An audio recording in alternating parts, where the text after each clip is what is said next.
Buenas tardes a todos, bienvenidos a los eventos online de la Fundación Innovación Bank Inter. Soy Ruth Bosque y hoy nos sumergimos en un tema de vanguardia, el papel transformador de la biología sintética. Este tema es parte del foco de nuestro reciente informe Neurotecnología para el Bienestar Humano. Lo tenemos en nuestra web, lo podéis descargar. Y en él exploramos la intersección de la ciencia y la tecnología, abriendo caminos hacia una mejor salud y calidad de vida. Hoy tenemos el privilegio con nosotros de contar con Marwell, un visionario en biología sintética que utiliza las herramientas más avanzadas para navegar y rediseñar el hardware más complejo, la vida misma. Su charla nos irá guiando a través de la ingeniería de genomas y metagenomas y su papel en la salud humana, además de cómo la fusión con la inteligencia artificial está impulsando el avance del biodiseño sintético hacia un futuro de salud y sostenibilidad.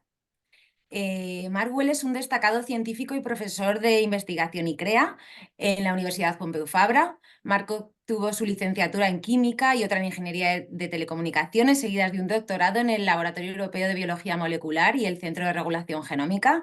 Posteriormente inició su investigación postdoctoral en la Universidad de Harvard y en el Wyss Institute. Reconocido mundialmente, Marc ha sido laureado con el Premio Nacional de Investigación al Joven Talento, entre otros prestigiosos reconocimientos. La investigación de Marc se centra en la edición de genes y la biología sintética, con aplicaciones en terapia génica y la ingeniería del microbioma de la piel humana, buscando avanzar en el potencial de la biología para enfrentar los grandes retos de nuestro tiempo, incluidos la salud humana y la del planeta. Gracias a todos por uniros en este viaje de esta tarde con Marc, mientras profundizamos en las promesas de la biología sintética. Así que Marc, bienvenido y muchas gracias. Todo tuyo. Fantástico, pues muchas gracias. Me hace mucha ilusión participar y muchas gracias por esta introducción esta presentación tan generosa. Pues a ver, Qué intento menos. compartir pantalla. A ver, aquí está. Fantástico. Se ve bien, ¿no? ¿Ya?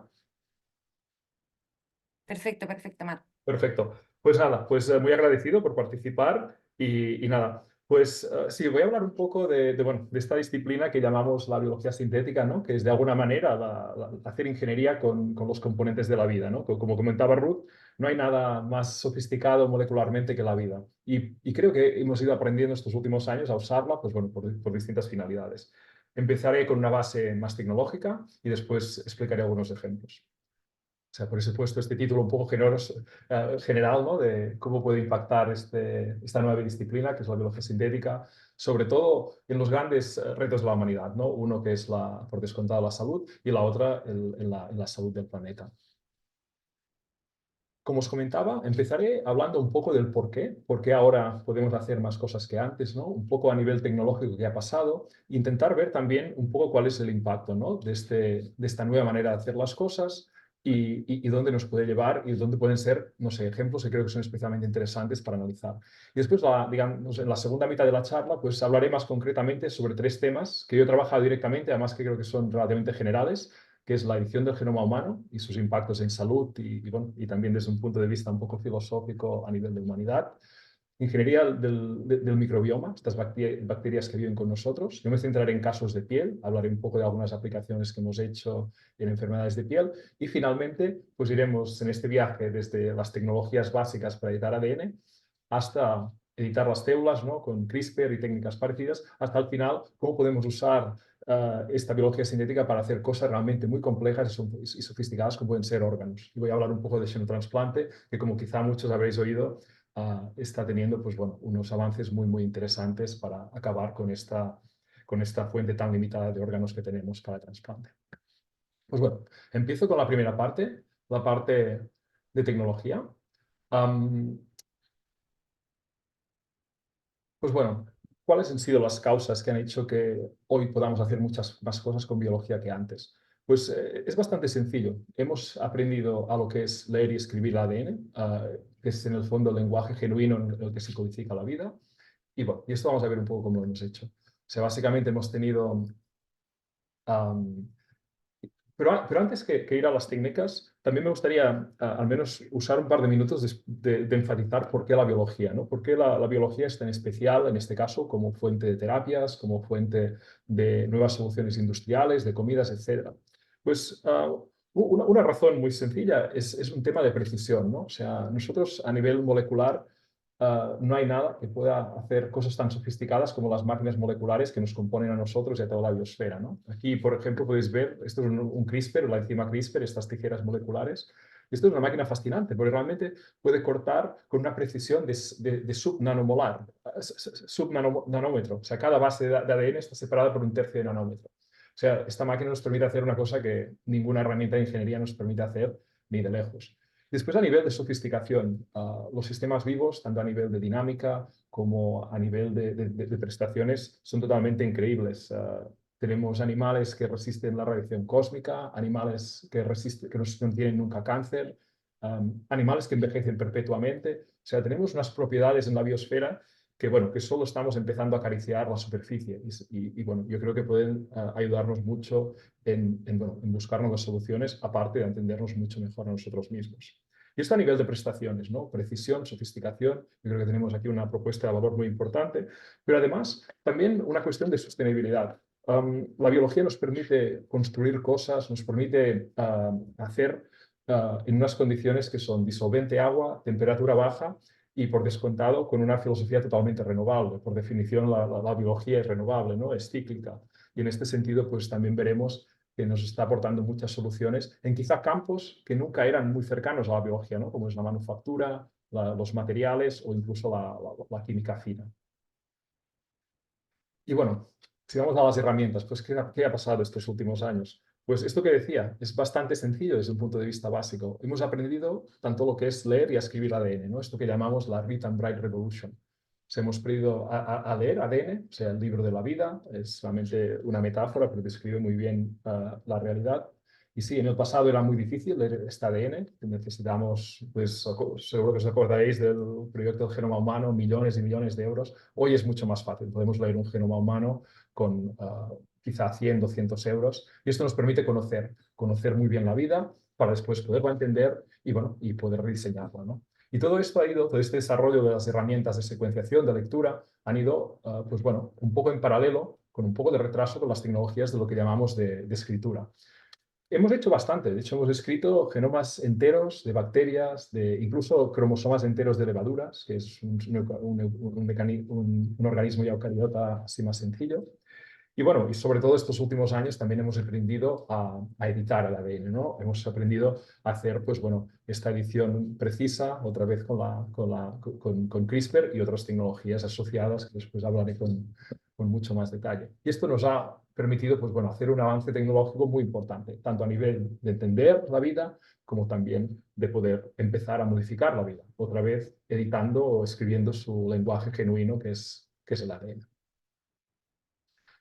Y esto, yo empecé a trabajar en biología el año 2006, ¿no? Bueno, he vivido algunos puntos de inflexión, ¿no? Por descontado, cuando se inventó CRISPR el año 2012, pues fue un gran punto de inflexión. Y fue un momento que uno ve, ostras, las cosas están cambiando. Y otra vez que he vuelto a tener este sentimiento, y quizá más grande, es justo ahora, ¿no? Porque hemos aprendido a leer y escribir ADN, pero sobre todo todavía nos cuesta de alguna manera trabajar con esta complejidad de la vida. Y ahora, pues con todas estas herramientas de inteligencia artificial, pues estamos pudiendo hacer cosas realmente muy importantes. De hecho, yo siempre hacía la broma, ¿no? Claro, nosotros nos llaman biólogos sintéticos, pero me sentía muy incómodo con la definición de biología sintética. Además, yo vengo de química. Un químico sintético puede imaginar una molécula, diseñarla y hacerlo. Pero en biología no es así, ¿no? En biología éramos un poco, no sé cómo decirlo, ¿no? Un poquito impostores. Siempre íbamos a la naturaleza a ver esta riqueza fantástica, a encontrar el CRISPR y reutilizarlo para nuestras aplicaciones. Pero en realidad no éramos capaces de hacer una cosa sintética. Éramos capaces, y hacerlo muy bien, de, digamos, adaptar cosas de la naturaleza para nuestro uso, y esto nos ha generado muchas terapias y muchas aplicaciones. Pero esto está empezando a cambiar. O sea, al tener estas herramientas de inteligencia artificial, por ejemplo, cosas muy parecidas a los Large Language Models como ChatGPT, ¿no? Tenemos, por ejemplo, también ChatGPTs de proteínas, o sea, que hablan proteína. O sea, el ChatGPT nosotros le podemos hacer preguntas y habla humano, ¿no? Lenguaje humano. Pues tenemos estos ChatGPT, como uno que se llama ProGPT, que habla proteína. Y claro, esto es transformador, porque por primera vez en la historia realmente podemos escribir proteínas sintéticas. Es verdad, es el principio de esta aplicación de la inteligencia artificial, pero realmente yo creo que es uno de estos otros grandes puntos de inflexión, ¿no? leer ADN, escribir ADN y ahora incluso hablar el lenguaje genético. O sea que yo creo que esto nos va a ayudar mucho a avanzar más y más. Y bueno, ya decía, me gusta mucho esta frase de Steve Jobs, ¿no? De que si algo interesante va a pasar en este siglo, va a ser probablemente en la intersección entre biología y tecnología. Y bueno, una vez tenemos un poco esta visión, ¿no? De que estos, yo creo, grandes cambios profundos a nivel tecnológico que hemos vivido estos, pongamos, últimas 2 décadas o tres décadas, pues cómo esto lo podemos usar, ¿no? Como decía antes, al menos una slide en sostenibilidad. La biología nos permite hacer cosas de una manera pues, bastante respetuosa con el planeta. De hecho, a ver, la biosfera ha crecido, se ha desarrollado en el planeta y de hecho ha creado nuestra atmósfera. O sea, realmente es una cosa que tiene unas condiciones y esto nos permite alinear con con los Sustainable Developmental Goals de Naciones Unidas. Y como veremos, yo también creo que nos puede ayudar a reconvertir la economía para hacerla más compatible digamos, con el planeta que vivimos. Y también quería poner algunos números, porque claro, hablamos mucho a veces de futuros y así, pero vamos a poner también un poco de cantidades. Yo creo que esto, por descontado, como voy a enseñar más tarde, nos servirá para desarrollar medicinas, ya nos está sirviendo para desarrollar medicinas, para desarrollar pues, nuevos materiales, pero hay muchos campos. De hecho, hay varios estudios, por ejemplo, aquí estoy enseñando una parte de un report que hizo McKinsey hace unos pocos años. Están intentando hacer un poco de predicción del impacto que puede tener la biología. Y como podéis ver, el tamaño de esta bioeconomía es enorme, o sea, de trillones de dólares y realmente expandiéndose a campos que quizás son menos tradicionales de la biología. O sea, no sea lo que es, digamos, salud humana, sino también por descontado lo que son tecnologías de alimentación, de materiales o incluso mucho más allá. Y de hecho, esto más o menos ya está llegando. Aquí son un ejemplo bastante gráfico, ¿no? de varios elementos que probablemente todos estamos muy familiarizados, pero aquí con la diferencia que todos ellos han estado fabricados con cosas biológicas quizá no las que estamos acostumbrados, ¿no? Desde materiales como el micelio, o sea, por ejemplo, usar, digamos, el material de que están hechas las setas para hacer packaging o para hacer cosas que se parecen a piel, pero una piel que no necesita matar ningún animal ni hacer nada más que crecer, pues bueno, en este caso setas, o incluso otros modelos de piel que en vez de, otra vez, sacarlas de animales, pues lo que hacen es coger una levadura y hacerla expresar colágeno. No sé si habéis oído, ¿no? Colágeno es una de las partes estructurales de la piel. Pues bueno, pues podemos buscar estas nuevas maneras de fermentar, digamos, estos productos de una manera respetuosa con derechos de los animales, con el medio ambiente. Otro ejemplo es también, por ejemplo, desplazar de los productos que típicamente sacamos del petróleo, ¿no? O sea, ahora podemos reconvertir la energía a otros modelos, ¿no? Más sostenibles, pero incluso los productos básicos que tradicionalmente, por ejemplo, en este caso, pongo el ejemplo del nylon, también podríamos hablar de algunos combustibles o algunas commodities químicas, pues aquí lo que se propone es directamente fermentar a partir de microorganismos lo que es el monómero del nylon para así no tener que sacarlo de una cosa no renovable como es el petróleo. Esto también a nivel de bioproducción, hace tiempo que se está explotando. A nivel industrial, por ejemplo, codificar levaduras para que produzcan, en este caso, por ejemplo, medicamentos, como es en este caso un antimalárico, o, por ejemplo, incluso aditivos alimentarios, como pueden ser determinados aromas, o incluso lo que comentaba antes, por ejemplo, usar una plataforma de levadura, esta empresa que se llama Modern Meadow, para realmente crecer piel, pero crecer piel que la podemos usar para hacer un bolso. Yo realmente tuve oportunidad de visitar esta empresa y realmente hace muchos años están en Nueva York y es realmente impresionante. Yo sería totalmente incapaz de diferenciar esta piel, digamos, crecida con levaduras que una piel real. O bueno, o también otro ejemplo importante a nivel de la alimentación, ¿no? Probablemente muchos habréis oído hablar de estas nuevas fuentes digamos, de vegan meat, ¿no? En este caso, pues otra vez usando un modelo de levadura que le han puesto un gen extra que le da un poco de sabor a la carne, pues que pueden hacer estos productos y otra vez, en este caso, generar un equivalente de carne, pero que no necesita matar ningún animal, ni muchísimo menos. Y bueno, esto a nivel económico obviamente se traduce a nivel de inversiones. Aquí pongo un ejemplo, ¿no? De este mercado americano, a nivel de inversión, pues son números altos.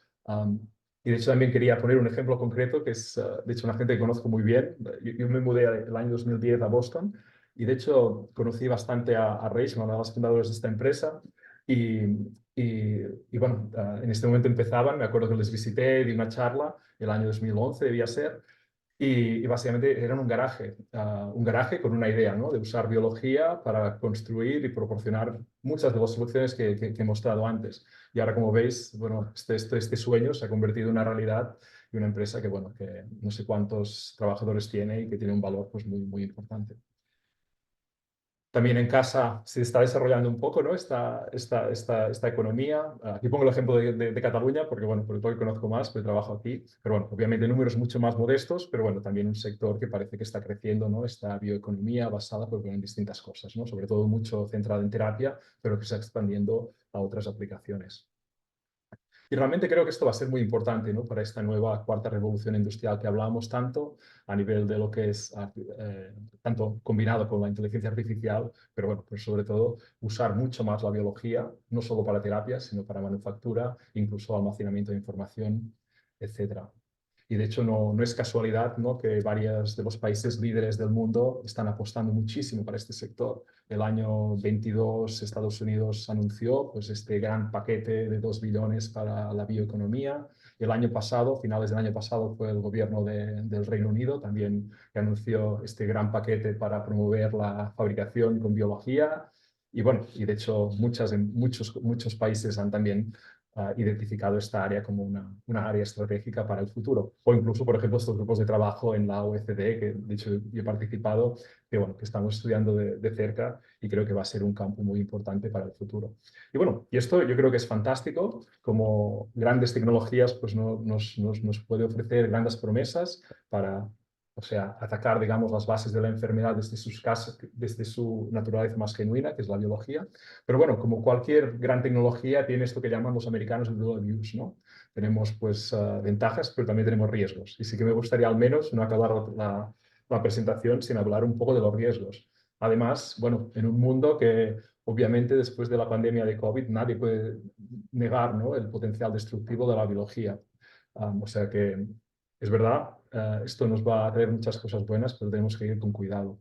De hecho, por ejemplo, salió este estudio hace muy poco, este comentario hace muy poco, de 2 grandes líderes, probablemente las 2 personas más cualificadas del mundo para hablar de esto, que, por ejemplo, estos avances tan grandes que estamos teniendo en la aplicación de la inteligencia artificial en diseñar, en este caso concreto, proteínas, o sea, los componentes, digamos, que hacen las distintas funciones en biología, pues bueno, que esto es una cosa que hay que controlar un poco. O sea, por ejemplo, controlar a nivel de síntesis qué cosas están sintetizando para evitar que esto no se vuelva en un mal uso. Y esto a nivel de, digamos, de cuestiones muy técnicas, ¿no? Que estamos hablando de diseñar componentes de la biología, pero incluso a nivel de cosas que quizá todos estamos mucho más familiarizados, como es Large Language Models, como puede ser ChatGPT. Sí que ChatGPT obviamente es un sistema cerrado que tiene unas barreras de seguridad, pero claro, la misma tecnología que usa ChatGPT se podría usar para, o sea, parecido, se podría entrenar modelos de código abiertos, que los hay. Y, por ejemplo, estos investigadores hicieron un experimento muy interesante para la reflexión, que es que ellos entrenaron con recursos moderados, no con recursos muy, muy grandes, un gran Large Language Model, ¿no? Un poco un ChatGPT hecho en casa, y vieron que realmente este programa se podía usar para, en este caso, asistir a protocolos de bioterrorismo.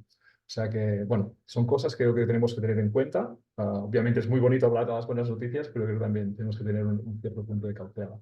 Y bueno, de hecho esto se publicó bastante, ¿no? Hace estas últimas semanas se ha hablado y creo que, bueno, que es una cosa a tener en cuenta. O sea, sobre todo los riesgos asociados con lo que es el protein design. O sea, podemos diseñar proteínas muy buenas para terapia y para el bienestar planetario, pero por descontado hay que vigilar los malos usos. También los lenguajes, estos estilo ChatGPT, pero los abiertos, pues también hay que ir con cuidado, ¿no? Como que podrían servir para ayudar a hacer protocolos con intenciones no muy nobles. Y bueno, y aquí lo que bastantes expertos apuntan es que sería muy interesante, pues bueno, tener un cierto nivel de control de las partes sintéticas que se sintetizan alrededor del mundo. Que es una cosa que ahora ya se hace, la mayoría. Cuando nosotros en nuestro laboratorio pedimos para sintetizar un gen, nos miran que sintetizamos. O sea, y si pidiéramos un trozo de un virus o algo, nos pedirían explicaciones o directamente no lo sintetizarían. Pero bueno, esto solo quería poner un apunto también, como cualquier gran tecnología, pues bueno, también sus partes menos bonitas.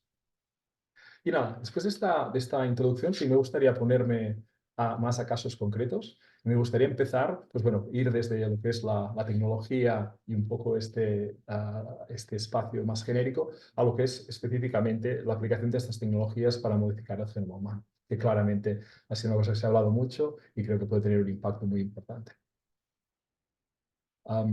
Yo creo que no es exagerado hablar que CRISPR nos ha permitido abrir una nueva era en biomedicina. A nivel de investigación, pues bueno, como veis, estos son los usos de CRISPR en papers científicos. Como veis, es una cosa que está creciendo y que va a crecer mucho más.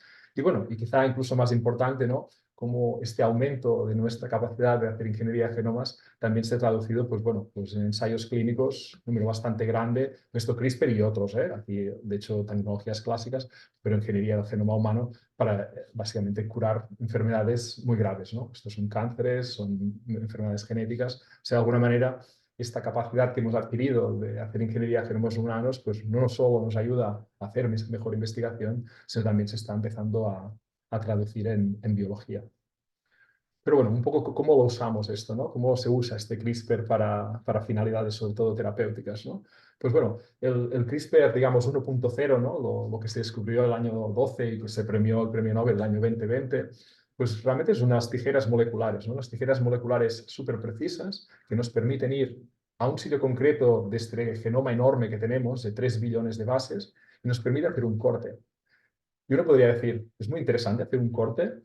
Uh, ya veremos que sí, es muy interesante hacer un corte. Pero el primero, lo que es más interesante de todo, es que esta proteína nos permite programarla para que vaya a un sitio concreto del genoma. Y esto es muy poderoso. Es una operación muy sencilla, ¿no? Buscar este punto importante y poder hacer a este gen concreto, lo que sea, y poder hacer una intervención allí.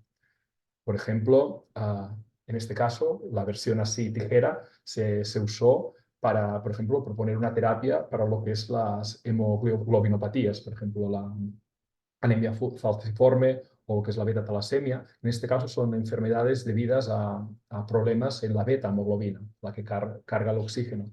Y en este caso, lo que hicieron esto, básicamente el desarrollo de la terapia se basó en usar estas tijeras CRISPR para de alguna manera volver a despertar la hemoglobina fetal que todos tenemos, que en principio solo la usamos como somos antes de nacer, pero en este caso pues usaron este CRISPR para romper lo que la mantiene dormida y así estos pacientes pues bueno, recuperar y tener una función terapéutica.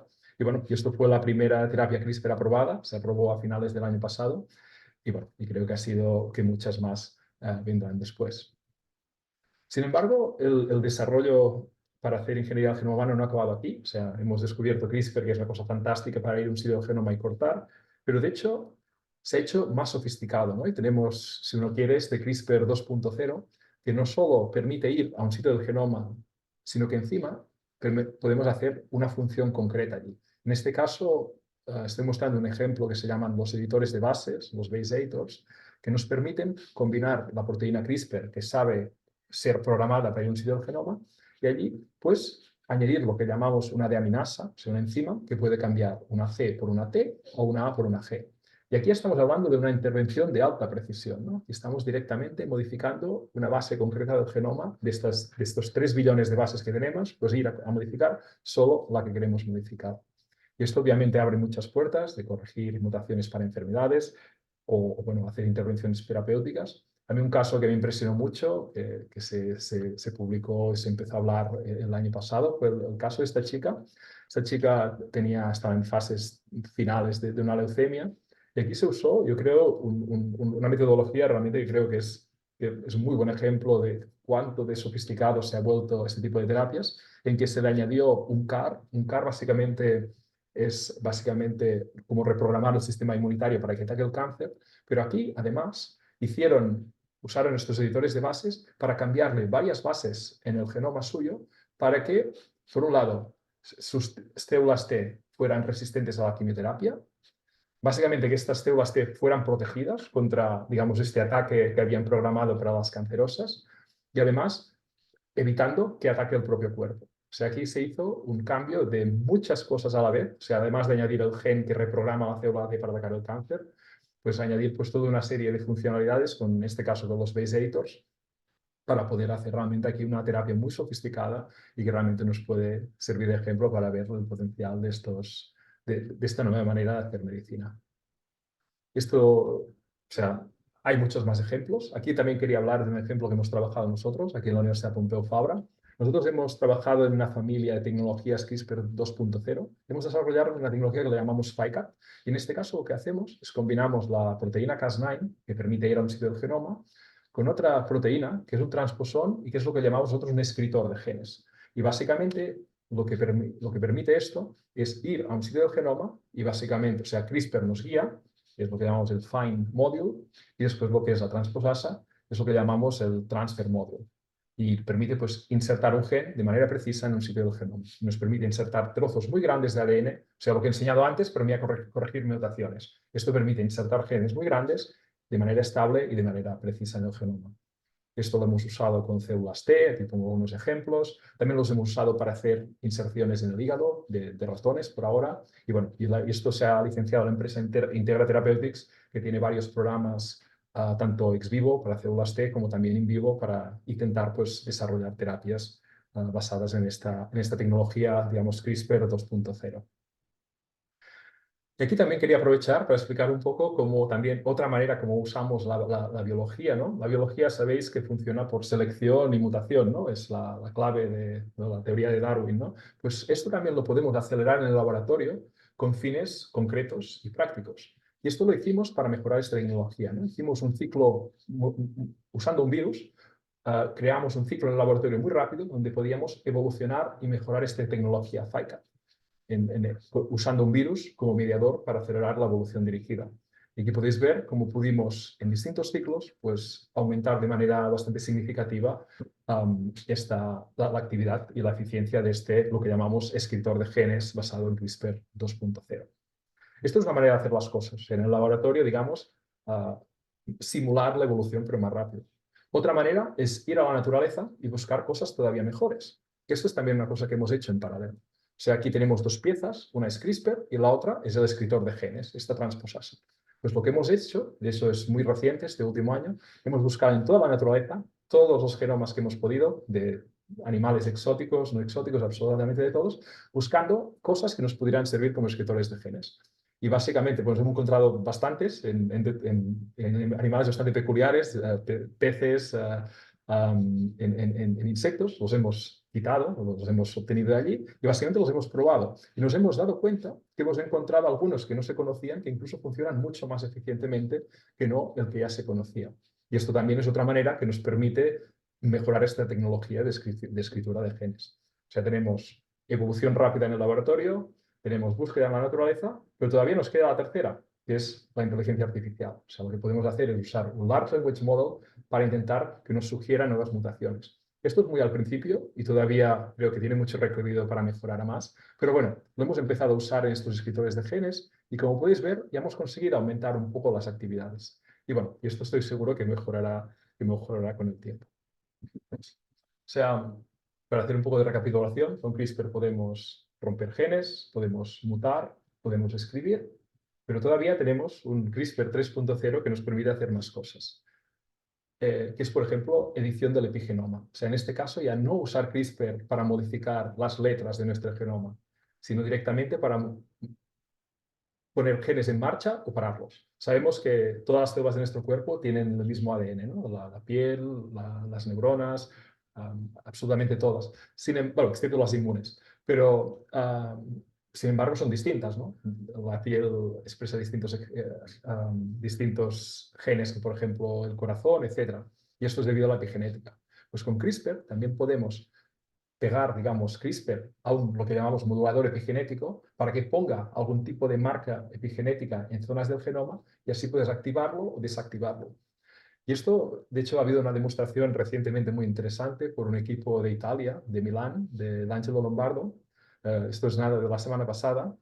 Y básicamente ellos han conseguido desarrollar una herramienta epigenética. En este caso también lo han hecho con CRISPR, pero han usado una tecnología parecida que se llama Zinc Fingers, para, en este caso, parar un gen que si lo paras, pues bajas el colesterol. O sea, de alguna manera pueden tratar los niveles de colesterol con esta intervención epigenética, que es, bueno, creo, un gran milestone también para ver el potencial de estas tecnologías.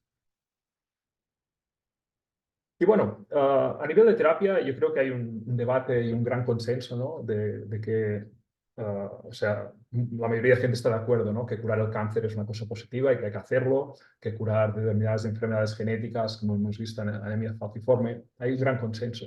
Sin embargo, sí que hay aplicaciones de la biología sintética que quizá el consenso todavía no es tan grande, ¿no? Y en este caso, pues bueno, es una cosa que tendremos que ir avanzando entre todos. Aquí sobre todo es qué es dónde está la diferencia entre lo que es un genetic enhancement o lo que es una enfermedad, o bueno, o sobre todo lo que es la edición de la línea germinal, que es una cosa que ahora por consenso no se hace, ¿no? Probablemente hace años todos os acordaréis del científico de China que lo hizo de manera totalmente saltándose todas las regulaciones y que claramente pues, bueno, hubo un gran rechazo por toda la comunidad científica. Y bueno, ¿y dónde vamos a llegar con esto? Aquí hay una, no lo sé, no lo sé. Aquí pongo una tabla, ¿no? Así a nivel de ejemplo y de reflexión, ¿no? De hecho, mi antiguo jefe de Boston, el George Arch, tiene esta tabla que son variantes de genes con grandes impactos. Y bueno, ya son cosas que se podrían hacer, ¿no? Que la gente, algunos están haciendo, ¿no? Que pueden generar grandes impactos, ¿no? Por ejemplo, el gen de la miostatina, no sé si habéis visto alguna vez estos perros tan musculados o estas vacas tan musculados que los llaman Schwarzenegger, lo que sea. Pues bueno, aquí quizá os acordáis que una vez este biohacker Josiah Steiner se inyectó un CRISPR que se supone que hacía esto, lo que pasa es que lo hizo en unas condiciones que seguro que no funcionó, ¿no? Pero, y después, claro, lo que es resistencia a la SIDA, ¿no? Lo que intentó hacer el científico chino, que es básicamente editar, digamos, la puerta de entrada de la SIDA a las células T. Um, Pasa que la biología es complicada, ¿eh? Porque sí que es verdad que la eliminación de esta proteína confiere resistencia a la SIDA, pero por otro lado también da más susceptibilidad a otros virus, como son el virus del West Nile virus o, por ejemplo, incluso a la gripe. Y finalmente, para hacer las cosas más complicadas, parece ser que si los ratones que son negativos por este gen, el CCR5, parece que son más listos. O sea que, bueno, para hacer la cosa bien complicada. Y bueno, y también hay otras intervenciones que se han propuesto, se han hablado, ¿no? Por ejemplo, como es el gen telomerasa, que parece ser que puede, al menos en ratones, parece que alarga un poco la vida. Y de hecho hay gente que está incluso haciendo ensayos clínicos, ¿no? Algunos más en dirección de envejecimiento, otros con objetivos más médicos. Pero bueno, quería poner estos ejemplos para también abrir un poco el debate que bueno, y finalmente, bueno, un poco de resumen de esta parte de edición de genomas. Con CRISPR podemos hacer muchas cosas. Se están empezando a tratar enfermedades como el cáncer, algunas enfermedades raras, incluso algunos approaches, como comentaba, para reducir colesterol. Podemos romper, podemos reparar, podemos escribir genes. Pero bueno, pero sí que es verdad que también necesitamos hacer un poco de debate social de dónde queremos llevar todo esto, ¿no? Porque sí que, como otra vez, ¿no? Como cualquier gran tecnología, nos abre muchos horizontes bueno, y entre todos tenemos que también trabajar la parte ética. Pues quería hablar un poco de microbioma. Aquí sí que voy a ser un poco más rápido. O sea, no solo tenemos los genomas de células humanas en nuestro cuerpo, también tenemos varias bacterias. Estas bacterias nos permiten, son muy importantes para nuestra fisiología. Probablemente todos habéis oído hablar del microbioma intestinal, el microbioma de la vagina, de la piel, que tienen básicamente mucha importancia para nuestra salud. Nosotros, desde nuestro punto de vista, hemos trabajado más con estas bacterias, más como una máquina molecular muy sofisticada. Una bacteria, en el fondo, tiene miles de genes para hacer cosas súper sofisticadas. Nosotros quizá no hemos trabajado tanto la parte de estudiar digamos, la naturaleza y el beneficio de estas bacterias, sino más cómo podemos explotarla, en este caso, para curar enfermedades o para implementar funciones concretas. En nuestro caso hemos trabajado con una bacteria que vive en lo que es en el folículo de la piel, o sea, es la bacteria más abundante de nuestra piel, que se llama Cutibacterium magnes, y vive básicamente en la glándula sebácea, ¿no? Y es una bacteria que nos permite hacer cosas muy interesantes. Primero, nos permite ponerla en la piel y allí se queda. Y esto, claro, y es muy importante para hacer ingeniería. Si queremos cambiar cosas de la piel, es importante que si cambiamos algo, se quede allí, ¿no? Y esto lo probamos hace tiempo con una empresa que se llama Biomedic. Y sí, sí, pudimos posar o sea, cambiar las proporciones de estas bacterias en la piel de manera durable. Esto son datos en humanos, básicamente en sujetos sanos. Y después, más adelante, también podíamos ver que si seleccionábamos determinadas variantes de estas bacterias que tenían un perfil más positivo, pues incluso también podíamos obtener una cierta eficacia, en este caso, para el acné. O sea, podíamos desplazar de alguna manera las bacterias que son más pro-acné con las que son menos pro-acné. Y esto pues, bueno, nos permitía, pues, en este caso, reducir el número de lesiones en la piel. Y esto, por descontado, es interesante en sí mismo. De hecho, esta empresa es Biomedic, está haciendo mucho trabajo, ha hecho muchos ensayos en acné y bueno, de hecho, fue adquirida por Bayersdorf y están trabajando, pues, bueno, nuevos productos que pueden ayudar en este sector. Pero desde nuestro laboratorio de la Pompeu Fabra, sobre todo nos interesó mucho también usar esta bacteria para poderla aumentar, ¿no? Y ser todavía más ambiciosos y quizá usarla como un robot, si uno quiere, en nuestra piel para hacer distintas cosas. Y bueno, y es lo que hemos trabajado en varios proyectos estos últimos años. Y básicamente aquí sí que vemos mucho la bacteria como un chasis, ¿no? Hablamos de un chasis porque en el fondo es una cosa que le vamos añadiendo funcionalidades, ¿no? Para el análogo como un chasis de coche. O sea, tenemos varias piezas que le podemos poner y generar esta máquina molecular que nos permite hacer varias cosas. Y aquí trabajamos, pues bueno, en un paradigma otra vez bastante simple, ¿no? Cogemos estas bacterias que son naturales en nuestra piel, las modificamos genéticamente y las volvemos a poner. Y básicamente, en el fondo son bacterias que son naturales, sí que es verdad que tienen algún circuito genético extra. Y, por ejemplo, ¿qué tipo de circuitos genéticos les ponemos? Por ejemplo, una aplicación que hemos trabajado, que la publicamos hace muy poco, en enero, pues es intentar que estas bacterias regulen la cantidad de sebum. Sabéis que el acné depende mucho de la cantidad de sebum que producimos. Pues si esta bacteria controla la cantidad de sebum, pues podemos proporcionar una solución al acné. Probablemente primero tenemos que ponerle este circuito genético que produce este factor a la bacteria, que es lo que hicimos. La bacteria puede producir esta proteína. ¿Y qué hace esta proteína? Pues hace la misma función a nivel terapéutico que la Lacutan. La Lacutan es un medicamento para el acné, pero que es muy tóxico. Es muy efectivo, pero es muy tóxico. Pues con la bacteria podemos hacer un efecto biológico muy parecido, pero sin estos problemas de toxicidad. Hemos hecho estas bacterias, digamos, programadas para regular el sebum. También hemos hecho bacterias que están reguladas para protegernos, por ejemplo, de la radiación y de la inflamación. Y bueno, estamos haciendo otros tipos para poder ir aumentando el número de propiedades que podemos usar después en distintas indicaciones y aplicaciones. Además, todo esto siempre hecho en un paradigma que sea, digamos, regulatory compliant, digamos. Estas bacterias, pues bueno, por ahora las probamos en ratones, vemos que se pueden mantener en la piel de los ratones y esperamos probarlas en humanos. O sea que esto no queremos pararlo aquí, no solo queremos que esta bacteria module el cuerpo humano en ese sentido, sino que incluso escuche el cuerpo humano. Y para esto también hemos desarrollado variantes de estas bacterias que lo que hacen es pueden tener sensores, en este caso sensores que pueden notar la inflamación, pueden incluso algunos sensores creemos que podríamos programarlos para incluso notar la contaminación atmosférica y bueno, y usar después la visión en el futuro. Esto es lo que trabajamos en un proyecto multidisciplinar con varios equipos alrededor de Europa, pues hacer realmente lo que llamamos una smart medicine, ¿no? Que pueda escuchar el cuerpo y dependiendo de cómo está el cuerpo, pues producir la terapia. En este caso, concretamente sobre dermatitis atópica, que pueda escuchar la inflamación y así poder actuar. Un poco a nivel de resumen de esta parte de ingeniería del microbioma, pues tenemos una bacteria que nos gusta mucho como chasis, a nivel de seguridad fantástico, hemos puesto muchos humanos ya, se queda en la piel, que es la parte importante, podemos hacer ingeniería persistente, hemos podido ver en las versiones naturales, por ejemplo, que podemos modular el acné en sentido positivo y también podemos empezar a hacer desde estos últimos años biología sintética con esta bacteria e implementar pues, propiedades mucho más contundentes. Y bueno, y ahora sí que ya voy terminando, o sea, sí que entro en la última parte.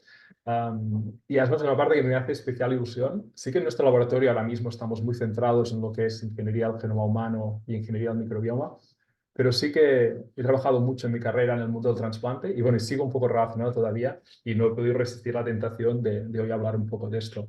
Realmente yo creo que es la aplicación de biología sintética más sofisticada que existe hoy en día. Y bueno, como sabréis, ¿no? La falta de órganos es uno de los problemas más graves que existe en medicina.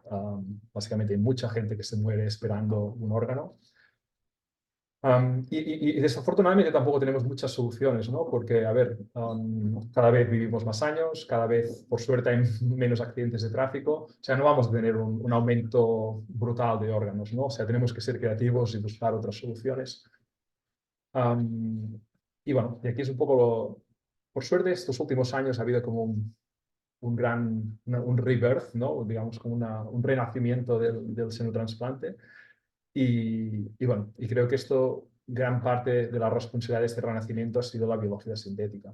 Porque, ¿cuáles han sido los límites del senotrasplante? Ha habido límites de cuestiones de seguridad, que esto es una cosa que hemos podido trabajar y trabajé mucho cuando estaba en Boston en esto, en hacer los tejidos de cerdo más seguros desde un punto de vista de patógenos, pero también muy importante intentar hacer la compatibilidad cerdo a humano, pues hacer un cerdo más humanizado, si uno quiere, más humanizado en dos puntos claves, es un sistema inmunitario, la coagulación de la sangre y varias cosas.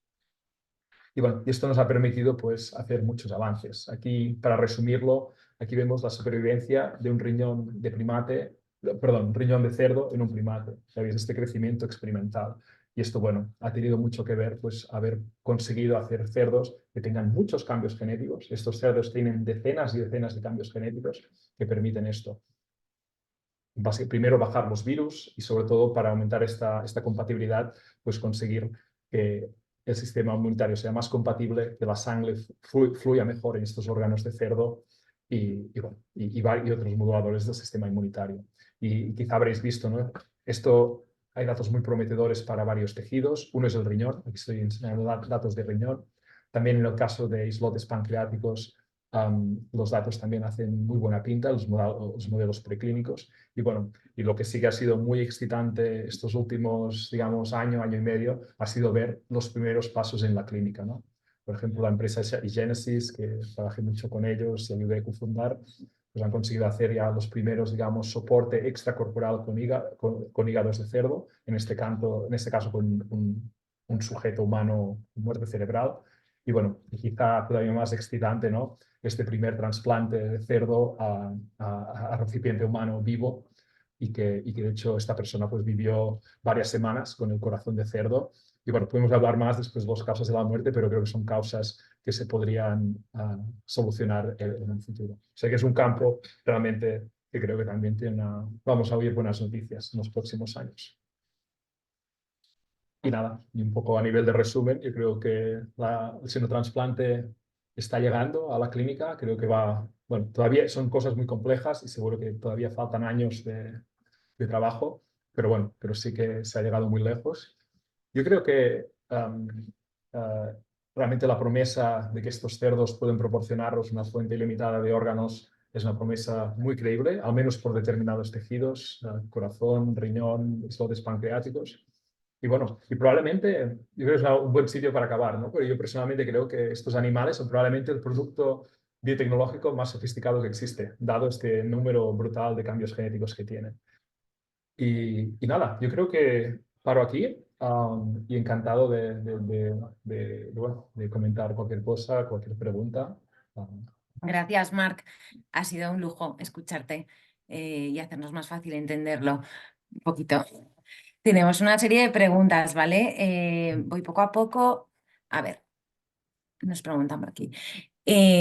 Durante todo este tiempo, ¿cuál consideras que ha sido el avance más significativo en biología sintética hasta la fecha y por qué el hito? Sí, yo creo que es un campo que ha avanzado en muchas direcciones, pero yo probablemente si tuviera que elegir una cosa, yo creo que CRISPR ha sido a nivel simbólico pues muy importante y también ha acelerado mucho la investigación desde el punto de vista tecnológico. Y claro, después por otro lado, a nivel de sofisticación, yo realmente me gustaría insistir con el xenotrasplante. Yo creo que es un proyecto muy complejo y no es un equipo que ha hecho esto, hay varios equipos en el mundo que están teniendo mucho éxito con un objetivo que, bueno, que es impresionante, ¿no? Conseguir órganos para trasplante. Ujú. Tengo dos preguntas acerca del cáncer. Dice, ¿cómo la biología sintética puede contribuir a ver, cómo puede la biología sintética contribuir a tratamientos más personalizados y específicos para diferentes tipos de cáncer? Y también de qué manera la biología sintética puede mejorar o complementar las estrategias actuales de terapia génica para el cáncer. Sí, yo creo que el cáncer claramente es una de las aplicaciones más excitantes y que creo que se puede tener más impacto. Yo creo que en este sentido probablemente usar, digamos, estas técnicas de edición genética para reprogramar estas células inmunitarias es probablemente una cosa que está teniendo un impacto muy potente, sobre todo por ahora en leucemias, multiple myeloma, linfomas. Y esto yo creo que, claro, esto está beneficiando a un número muy grande de pacientes. Y además, yo creo que las perspectivas son que estos se van a poder mejorar mucho, estos CARs, tanto a nivel de seguridad como a nivel de eficacia, y probablemente expandirse a muchas más indicaciones. De hecho, ahora se está hablando muchísimo ya de datos muy interesantes de enfermedades autoinmunitarias, por ejemplo, tipo múltiple esclerosis múltiple, lupus. O sea, realmente yo creo que esta plataforma de hacer ingeniería del genoma de las células inmunitarias probablemente no solo el impacto no se va a quedar solo en cáncer, sino que se va a quedar en otras cosas. Y a nivel de enfermedad genética, pues bueno, yo creo que ahora es una cuestión de anchura de banda, ¿no? Yo creo que tenemos varios tejidos que podemos modificar con bastantes garantías técnicas, el tejido hematopoyético, el tejido de hígado, un poquito bastante corazón, retina. Y claro, yo creo que es una cuestión de anchura de banda, porque hay muchas de enfermedades raras.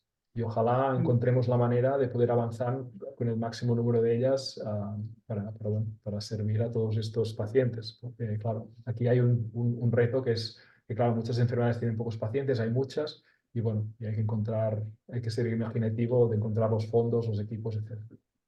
Luego, nos preguntan por aquí que si ha funcionado reduciendo el colesterol, si podría hacerlo con la reducción proteína beta amiloide para el Alzheimer. Sí, esto es una cosa muy interesante. De hecho, a ver, una de las aplicaciones CRISPR que probablemente vamos a oír hablar en breve es no directamente Alzheimer, pero otra deposición de una proteína amiloide, ¿no? Que es la transtierretina. O sea, la transtierretina es una enfermedad, hay variantes, digamos, familiares que básicamente esta proteína se expresa en el hígado y puede formar depósitos en el sistema nervioso, también en el corazón. Y, por ejemplo, aquí hay un tratamiento CRISPR que ha dado buenos resultados clínicos, que es básicamente usar CRISPR para romperla y así parar la progresión. Claro, en el caso de Alzheimer no lo sé, no lo sé, porque por ahora parece ser que las vías han ido por otro lado, ¿no? Con estos anticuerpos para poder reducir la amiloide. Pero bueno, pero otras aplicaciones de amiloide sí, ha habido opciones.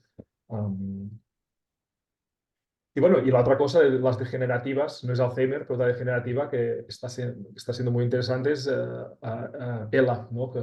Las variantes genéticas de ELA y varios proyectos de ingeniería genética intentando buscar solución, algunos en fase clínica y también siRNAs incluso para ELA esporádica. O sea que incluso estas cosas que ha sido la travesía del desierto a nivel de terapias, pues bueno, vemos un poco de luz, ¿no? Como son las neurodegenerativas, que ha sido, bueno, una cosa muy difícil, ¿no? Y Mar, un poco con lo que nos contabas sobre tu trabajo de ingeniería del microbioma en la piel humana, ¿cuáles son las aplicaciones potenciales más prometedoras que ves, pero en el horizonte? No, nosotros trabajamos ahora mismo con acné, con esta empresa Bayersdorf y también con Sbiomedic. Trabajamos también con dermatitis atópica en un proyecto del European Innovation Council. Pero bueno, yo creo que es muy ancha el potencial de aplicaciones, porque, por ejemplo, también incluso cosas fuera de la medicina, por ejemplo, como repelentes de mosquitos, pero en el fondo el tema del repelente de mosquitos causa muchas muertes. La malaria sigue siendo, ¿no?, la causa número uno de infecciones en el mundo, hay de muertes infecciosas en el mundo. O sea que por ahora nos estamos centrando en estas dos, pero sí con la mente muy abierta para colaborar. Nosotros somos un grupo de tecnología, nosotros no somos, digamos, un grupo de enfermedad concreta. Estamos encantados de buscar sinergias con distinta gente. Nos preguntan que qué posibilidad real hay de que este tipo de terapias sean accesibles pronto y asequibles a la población. Sí, esto es otra cosa muy importante y muy interesante. Desafortunadamente, yo creo que aquí otra vez hay que ser un poco imaginativos, porque sí que es verdad que ahora mismo tienen precios muy altos, la mayoría de terapias génicas, a precios probablemente totalmente desproporcionados. Y claro, aquí creo que hay que trabajar entre todos, ¿no? Entre lo que son digamos, el sector que produce estas terapias y encontrar el mejor equilibrio, porque tampoco queremos que se dejen de desarrollar terapias, ¿no? Tiene que ser un sector fértil, o sea, que hay que poder, no sé, cuidar, ¿no? este campo, pero por otro lado, claro, no tiene ningún sentido desarrollar terapia si no llegan a los pacientes. O sea, esto Claro. realmente yo creo que tenemos que ser imaginativos de encontrar un compromiso que sea al máximo de... De hecho, están probando distintos modelos, ¿no? Solo pagar si ha funcionado. Y bueno, y después también hay la negociación, sobre todo en Europa, por partes digamos, de compradores grandes, ¿no? Como puede ser países o a nivel de Unión Europea, incluso para las vacunas, por ejemplo. Estas negociaciones colectivas yo creo que pueden ayudar a buscar más puntos justos para todo el mundo. Ujú. Quería decir una cosa, que estoy viendo varias preguntas. Todo el webinar se va a quedar grabado en nuestro canal de YouTube. Lo podréis ver porque hay gente que nos está preguntando si lo vamos a grabar o si se queda en algún sitio, ¿vale? Lo aclaro. Saliendo un poco del tema de la salud humana, nos preguntan por aquí que cómo ves el potencial de CRISPR para abordar algunos de los mayores desafíos ambientales a los que se enfrenta la humanidad, tipo seguridad alimentaria, conservación de especies, desarrollo de biocombustible, etcétera. Claro, sí, otra vez es un tema que a mí me interesa mucho. Nosotros trabajamos más en terapia, pero sigo muy de cerca y yo creo que el impacto de estas tecnologías es muy alto. A nivel de comida lo hemos visto, ¿no? Tenemos nuevas maneras de hacer alimentos y además en este panorama, ¿no? De sequías, de temperaturas extremas, yo creo que es más importante que nunca tener productos vegetales que sean, digamos, robustos en este mundo cambiante. Y claro, aquí claramente, pues igual que en terapia, ¿no? Modificar las plantas ayuda. Y claro, después de esto que hablamos, estos nuevos materiales basados en biología, yo creo que nos puede proporcionar una solución muy sostenible para, bueno, para funcionalidades tan variopintas como puede ser hacernos la ropa, bolsos, comida, etcétera, ¿no? Para ir sustituyendo estos productos no renovables al ritmo que, bueno, que sea razonable para desde los distintos puntos de vista, ¿no? Equilibrio económico, ecológico, etc. Ujú. Una pregunta de la que ya nos habló otro experto con el que hablamos, César de la Fuente, y te lo quería preguntar a ti también. Más allá de las aplicaciones terapéuticas y agrícolas que nos estás contando, ¿no? ¿Ves potencial para usar esta tecnología CRISPR en campos como la desextinción, traer a especies extintas Sí, de mediante esta hecho, César ha hecho trabajos muy interesantes en esta dirección. Y el antiguo jefe de Boston también. Sí, sí, yo creo que claramente. Claro, yo creo que es muy único. Yo por eso estoy tan, no sé cómo decirlo, entusiasmado con la aplicación de la inteligencia artificial a la biología, ¿no? Porque la inteligencia artificial nos permite hacer una abstracción, ¿no? Es una herramienta cognitiva. Y claro, nosotros no entendemos una proteína. Podemos mirar una molécula pequeña, pero una proteína no la entendemos, no somos suficientemente capaces. Pero claro, si tienes herramienta numérica que te permite representarla, que te permite hacer de nuevas, modificar sus propiedades, yo creo que es transformador. Y por ejemplo, en este caso, ¿no? César lo ha usado muchísimo para temas antimicrobianos, pero claro, ahora mismo cuando hacemos reconstrucciones ancestrales lo hacemos de manera súper primitiva, con matemáticas del siglo pasado. Claro, con la inteligencia artificial podemos seguro mejorar mucho estas predicciones para reconstruir estas cosas ancestrales que ya no existen, ¿no? O sea, yo sí, sí, yo estoy muy entusiasmado. Qué bueno. Poquitas preguntas ya porque nos quedamos sin tiempo, pero quería preguntarte en relación a la inteligencia artificial, si nos puedes dar un ejemplo específico de cómo esta fusión entre inteligencia artificial y biología sintética ha superado un desafío que parecía antes insuperable. Bueno, nos hablabas de las proteínas, claro que. Sí. Yo creo que, por ejemplo, ahora ya se han hecho anticuerpos sin necesidad de ningún animal. O sea, un anticuerpo típicamente se inmuniza a un animal o, bueno, células. O sea, siempre se ha usado un sustrato biológico. Ahora he incluso publicado gente que ha podido hacer un anticuerpo sin tocar, digamos, o sea, desde el ordenador, ¿no?